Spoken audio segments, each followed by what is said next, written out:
So I heard that you wrestled Andre the Giant in Mexico. Can you just tell me your memories of working with him?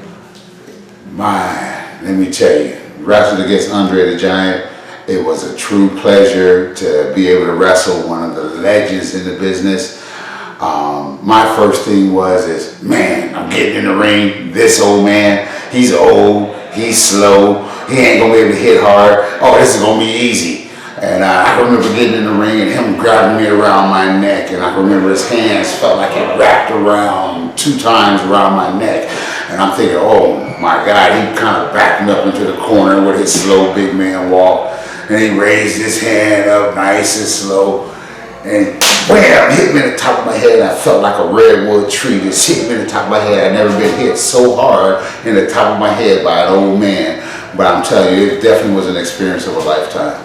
Did you get the chance to go out with him at all and see any of these drinking stories that we hear about? I never had a chance or the opportunity to go out and actually see him, but I got a chance to experience from Narita Airport to the hotel, seeing him drink a case of red wine from the hotel, from the airport to the hotel, which was about an hour and a half ride, give or take on traffic. And by the time we got to the hotel, I'm gonna say he had 3 bottles left out of 24 and wasn't even drunk. Wow. How did you end up in WCW? You know, WCW, New Japan, all the places I've ever been. The reason I got there is because I've been riding on Big Van Vader's coattail. Big Van Vader spotted me, Denver, Colorado, out in the Mile High City. Next thing you know, he was getting me a ride over to Japan, go train in the dojo, and from there, I just been riding on his coattail as much as I possibly can. Was the New Japan dojo as hard as people say it was? You know, when I had went there and stuff, it had eased up, but it was still twice as hard of anything I've ever done in my entire life as far as training. But I have so much respect for those guys after going through that and being able to make it through and pass, because there's a lot of guys who went through and never graduated. What is your greatest memory of working for New Japan? Oh man, some of my greatest memories of working with New Japan was just how nice the guys was, how they took me in. But at the same time, I had to earn my respect. So they had gave me the opportunity to go over there, but having Hirohashi as my trainer, the great Kinsuke Sasuke as well, having those guys coach and teach me and train me. Then I had guys like Muda, Hashimoto, Chono, guys like that. They would always be in the dojo. They would always get in the ring and work out with me too as well. So that was always, just a great pleasure to have them to be able to take me under the wing and teach me the Japanese style. And you worked for Bill Watts in WCW. He was in charge for, I think, most of the time you were in there. Right. A lot of people claim he was racist. I'm just wondering what your experience are. Shit, it is what it is. Bill Watts is a racism.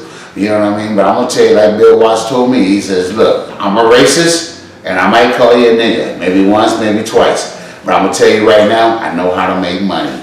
And that's what he's seen. He knew that he could make money with me or anybody else that he put in there, whether it's Junkyard Dog, Ron Simmons, or whoever it was that he put in there. He knew that he could make money with it. But the bottom line is, he's still prejudiced. Was the music video that kind of introduced you to WCW his idea? To be honest with you, I really don't know if that was his idea, but all I know is it was Michael P.S. Hayes who put it all together. I have to give my props to him. He was the one, him, Teddy Long, was the one who went and got the girls. They was the one who did the super video. Michael and his group, his band, was the one who put the beat together and stuff, which I thought was, fabulous. People say a lot of things about Michael Hayes being prejudiced or whatever he was, but a lot of people that was prejudiced in the business, I had them taking me under their wing, and which was unusual, probably because of my talent or my skills. But with Michael Hayes and him taking that on himself to make that story, that basically made me. And you ended up teaming with Marcus Bagwell and winning the WCW championship, tag team championships. I know you don't get along with him well, but what was it like as a tag team with him? And can you explain what the big heat is now? It was cool, tag team with Barwell and shit, I thought we was a hot tag team. We was on the rise. My thing is, I thought that, Marcus, we could have went and hung out a little bit more down around the hood and got a little bit more of the black girls on our side as well, who was crazy about his white ass, and we could have went over here to the white side of town and had some, a proper meal, 5-course meal, done it right, and we could have had the whole group of Atlanta surrounded around us. One of the hottest tag teams that was going on. The heat that I got between Bagwell is I thought he was just a punk. You know what I mean? I put my dues in, you know what I mean? I took up the ring, I tore the ring down and shit. I sweated, I went to Japan. You know what I mean? He got his handed to him, you know what I mean? That's okay, that's good. Everybody to each their own. This business is all about not what you know, but who you know. Unfortunately, that's the way it is. You know, he between me and Bagwell is you run around, you talk a whole lot of shit like you're bad and like, you can whoop a motherfucker's ass. Any day of time, my brother, you just got to call me up and I'll be more than happy to drop a flight into Atlanta, drive up to your hometown and whoop your ass in front of you and your mama and anybody else that want to see it. And if you want to book it, let me tell you what, Bagwell, you want to get all this shit out, you want to sell this, let me tell you something. We can do this shit right here in Canada. We ain't even got to do it in America. We can take it right down here to Halifax if you want to, and we can get it going on. I'm telling you right now, if you want to do it, hit me up on my Facebook. Don't be no bitch. You know what time it is. It's on. So if someone booked you versus Bagwell in a pro wrestling match, you would have no problem taking it? Well, in a heartbeat. In a heartbeat. I'm almost subject to want to whoop his ass for free. But just like anything else, shit, I want to get paid for whooping the bitch's ass, okay? Simple, And did you have much contact with Ric Flair and WCW? I didn't have much contact with Ric Flair. Ric Flair was there. Ric Flair was doing his thing. Ric Flair was Ric Flair. He always thought he was too good for anything else. I had my doubts with Ric Flair. We had our few little problems in WCW. I still believe it was Ric Flair and shit who got me fired. So to me, shit, he'll always be a little punk bitch and shit. I don't care how many times you go, woo, you still a bitch to me. And you ended up, I guess you got fired. If you want to tell us what happened there, you can, but you ended up in WWE after that. If you want to tell us how you ended up in WWE? Basically was they offered me an offer to come back. My wife was saying, no, don't do it, because the WWE is just like the WWF. It ain't changed. It's just full of bullshit. One-sided contract. All I need is your name to be able to sell your product, to be able to sell your gimmick. Fire before your contract's over. Shit, I ain't got to give you nothing as far as royalty and merchandise. So for me to make that move from Noah down to WWE at that given point in time was a fucked up situation. I was missing home and shit and wanted to be back in States. I was living in Japan, making that trip to Japan, living in Germany, and having a hell of a time doing it. I was just getting tired of being in Germany and wanted to be back to where I spoke English again. So I wanted to be back in America, took that opportunity, and look, got screwed. Just like all the other hoes that work for the WWE. So I take it you didn't like the gimmick that you had in WWE? I didn't say I didn't like the gimmick. The gimmick was a challenge. You know what I mean? Vince was a freak about Rick James. To me, the gimmick looked like Rick James. You know what I'm saying? To me, it was all about proving a point to Vince. Vince was like, look, every gimmick that comes to the WWF takes him at least 2 years to get over. John Cena, Shawn Michaels, probably The Undertaker's the only one who didn't get over. He got over in less than 2 years. He got over in like months. Stone Cold Steve Austin got over in months. The Rock in months. You know what I'm saying? For everybody else that has a gimmick in WWE, at least takes 2 years to get it over. To me, it was a challenge to take this gimmick as Flash Funk, get it over in 2 months, and prove to you that I can get this gimmick over in 2 months instead of 2 years. But sticking too cold into the body of Flash Funk, and getting funky with it. And you were in ECW too. You want to just tell us about your time in ECW and what you think of Paul Heyman? Man, ECW was some of the greatest times that I ever had, being in a laid-back locker room atmosphere. I probably never partied and did so much drugs in my entire life, but what I did in ECW. But I also learned this shit, that ain't the way to live your life. Had good friends with Todd Gordon, my best friend, riding around with the posse, the Sandman, Woman, you know what I mean, myself, you know what I mean, it's part of the original posse, Fonzie, you know what I mean, with a group like that, man, shit, you can't do nothing but have fun. Paul Heyman, shit, mastermind. When you're talking about putting an angle together, telling a person how to do a promo, how to do a shoot promo and lay it out there, tell it how it is, Paulie had it going on. Problem with Paulie was, it was hard to believe everything that came out of his motherfucking mouth when it was about business or about your money. And now he'll write you a check that'll bounce a mile high, and you'll be lucky if you get paid. That was my only problem with Paul Lee. As a matter of fact, motherfucker, you still owe me money and shit, bitch. I know Jeremy had a couple questions for you, so I'll just let him finish it off. Okay. I'll be in the house. Yeah. You're good at this, so I love it. So I'll ask this question. You had a lot of great rivalries in ECW. Some of them in the ring, some of them out of the ring. I know you and I have had the chance to speak a few times with a few people. One that always stood out was Taz. And I don't know if you want to talk about your relationship with Taz or what it was about him that maybe rubbed you the wrong way.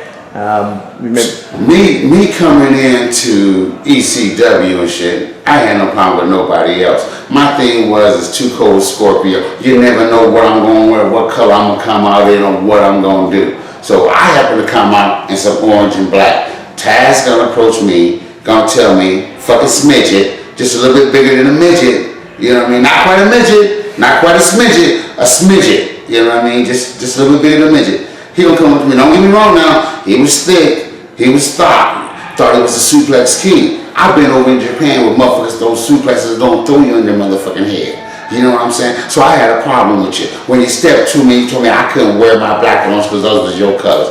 I don't play that shit. I wear what I want to wear and I wear it well. That's why I had a problem with Taz. So, at any moment that Taz felt like he wanted to suplex me or throw my motherfucking head, all he had to do was step to me, boom, and it would have been on. And one of the other stories that you had the chance to share with us before, I don't know if you maybe want to say it again, but you were an eyewitness to Bret Hart getting screwed in Montreal and his confrontation with the McMahon family, with Vince and his entourage. You happened to be there at quite a pivotal point in wrestling.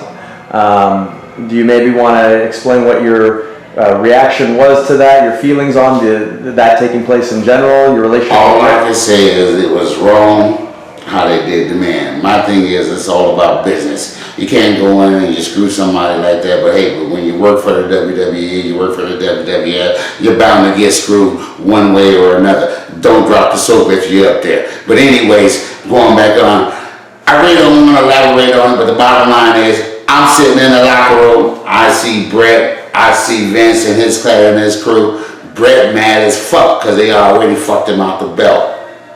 I'm thinking to myself, damn, some shit gonna go down. And Jim Neville sitting over in the corner, he get to doing this shit, rubbing his goddamn beard. He's either up to no goddamn good or some shit is about to break out. All I know is Vince looked at fucking Bret talking shit, get the fuck out of my locker room, get out of my building, you're done, get out, da da da da da. And all I remember Bret was saying is, shut the fuck up, leave me the fuck alone. When I get done, I get dressed, I'll leave this motherfucker when I get good and ready. Vince says, you need to leave my building now. I remember Bret get over and tell him, look, I'm getting ready to take a shower. If you're standing there, when I get out the shower, I'm gonna knock your ass out. Me, being the big smoker I be, I was already high by this time because I was done. I'm sitting back and I'm bugging to myself thinking, damn, shit's about to go down. Vince and his crew's over there, got his son, Pat Patterson, you know what I mean? He got the damn shooter from back in the day and shit. I can't even think of the Briscoes. We had a goddamn Briscoe. Briscoe, you know what I mean? I don't know if he a shooter or if he a hooker. Either way, that motherfucker hook you, you're hooked. All I goddamn know is Bret said that shit. He took his butt ass over there, went and watched the goddamn shower. He came out of that damn locker room with a towel wrapped around his ass. He looked over and see Vince still standing over there. Shit, he walked right back across the locker room over there, grabbed his jeans out that motherfucking locker. Didn't even get the water off his back good. Shit, got down, shit, didn't even put his drawers on, jumped down, Airborne Ranger, threw his jeans on, 501. Button that motherfucker's about 3 buttons, 2 undone from the top. Didn't even put his shirt on, stepped into his tennis shoes, turned around, looked at Vince, walked over there, bam! Hit him with a left, hit him with a right, bam! Dropped him like a sack of potatoes. I mean, he went down, he went over, got to put the boots to him, his son jumped on top of him, got to cover his ass up and shit, you know what I'm saying? Next thing you know, shit, that was that. The rest of this shit, I'm sure y'all can read in Bret's book. It's really something. I did have another question that came to mind. There was an accident that you were in shortly after that. going from Montreal to Ottawa. You were riding in a car with Psycho Sid, Furnace and LaFon. There was another person in the car, the name escapes me at the moment. And then you had an incident with Triple H in China as they passed you on the road. Do you maybe want to talk about that a little bit? Basically, and stuff is we was going from Montreal to Ottawa, going to do a show. Sid Vicious was driving in the front seat, had the sunroof open. Phil LaFon sitting in the front seat. Doug First was sitting in the back. I was sitting on the other side. We riding on this trip, and you know me, I'm in Canada, I'm in Montreal, I'm gonna find some good. So I found some good shit, right? So, you know, got one twisted up and shit, so we all gonna smoke in the car and shit on our way, so we all pass the joint around, all except for Doug First, because he don't smoke and shit, he just getting contact high, got the window down, like, damn, that shit stink. You know, Doug take a couple hits, Sid take a couple hits, you know me, I Bogart, Snoop Dogg it, you know, finish it all off and shit. So we riding down the road and shit, and all of a sudden, we doing about 85, 90, going down, probably doing about like 120, you know, Canadian kilometers mile anyway. So we're doing about 120, 130, just getting down the road from Montreal, headed down to Ottawa.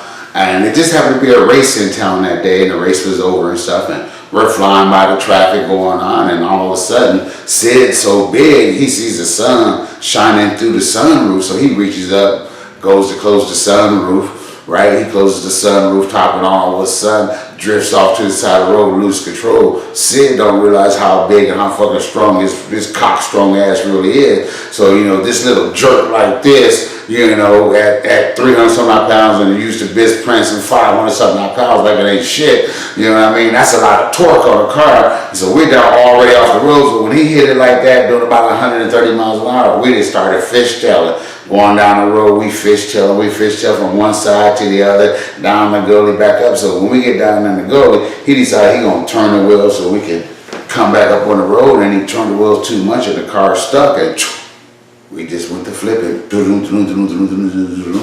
Next thing you know, man, everybody in the car is hurt but me.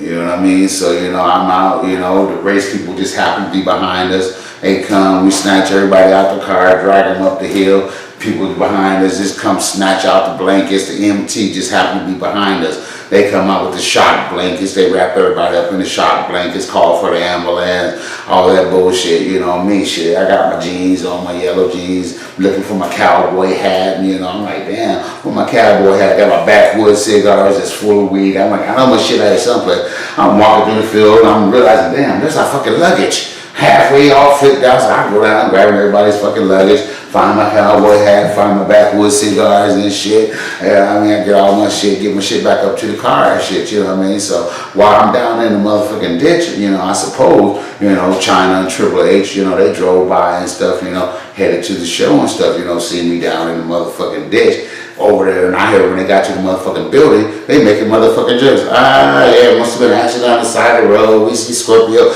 down in the fucking ditch and shit, crawling around on his knees, grabbing bags and shit. That's a motherfucking cardinal sin, bitch. You know all the motherfucking wrestlers take rental cars. You won't never, you see the boys down in the motherfucking ditch, you don't never stop and check on them. You're supposed to always check on the boys when you're driving down the road, when you're headed to the same town. And you don't come back and start talking shit. So right away, I'm mad, I'm shitty, I'm pissed. By the time we come from the hospital, thank God, Ron Simmons, and you know, all of those guys stopped. At that time, Savio Vega had his clique, had his crew. They was all there. Thank God all those guys stopped and shit. They all went to the hospital with us. They went to the hospital, called the boss, made the call, boom, they went on the TV and shit, made it up to Ottawa. Stayed at the hospital, got done with that, went to TV. I'm supposed to fight Triple H that night. I was like, shit, this ain't gonna be no wrestling match if I go out here and fight Triple H tonight. It's gonna be a motherfucking fight.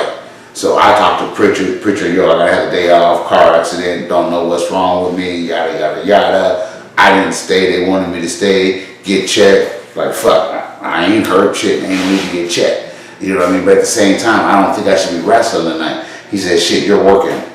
He says, if you want the night up, you go talk to Vince. So I went and talked to Vince. Told him my same story, told him the shit that was going on, yada, yada, yada. Told him how I felt. Told him if I go tonight in there with Triple H because of the bullshit him and China said, it ain't gonna be no wrestling match, it's gonna be a motherfucking fight. Shit, Vince says, don't even worry about it, take the night off. And that was all she said and wrote. Next thing you know, shit, I'm getting a call the next day from China. I'm getting a card in the mail from China and Triple H, apologizing. They didn't know, da-da-da-da-da. Shit, after that, man, we squashed the shit. Everything was all good. My love to China, man, she rest in peace. She was a cock-strong baby girl and shit, and she knew how to hold her own. So I just got to ask you about the Psycho Sid stabbing incident in WCW since you brought up Sid, because I know you were there for that. I was there for that. Briefly tell us that. Basically, I'm not going to tell you the full story. I don't want to say it, because if you heard it, you heard it. If you haven't heard it, you're going to have to read the book to find out. Give you a little detail. It was basically just Arn Anderson, Sid Vicious, pair of scissors, 122 stab wounds, blood just squirting out this way, that way, every which way and shit. People with broken nose, people had to have emergency surgery, shit like that. You know what I mean? Shit was fucked up. Then I had to be on the phone. I had to call motherfucker wives, get the motherfucker's real name, take the motherfucking information. Arn Anderson, remember, I saved your life, bitch. You was in power and you still didn't use your power to your advantage. Because I still was jobless. You owe me. Remember, saved your life. Saved your life. Can I ask a question? Hell to the no. I don't even know you. Okay. I'm saying no. What you want? No. I want you to rap for me. I want you to sing. I don't rap. No? I don't sing. I ain't You pode rapar esse video? Is there anywhere your fans can follow you to see this? Do you have a Facebook or Twitter? Right now, you can follow me on Facebook right now. You can hit me up on Messenger. Basically, other than that, that's all I got going on right now and stuff. You know what I mean? Follow me, boom. I'm all over Canada, all over the States. Got it going on. Woo woo. What's up?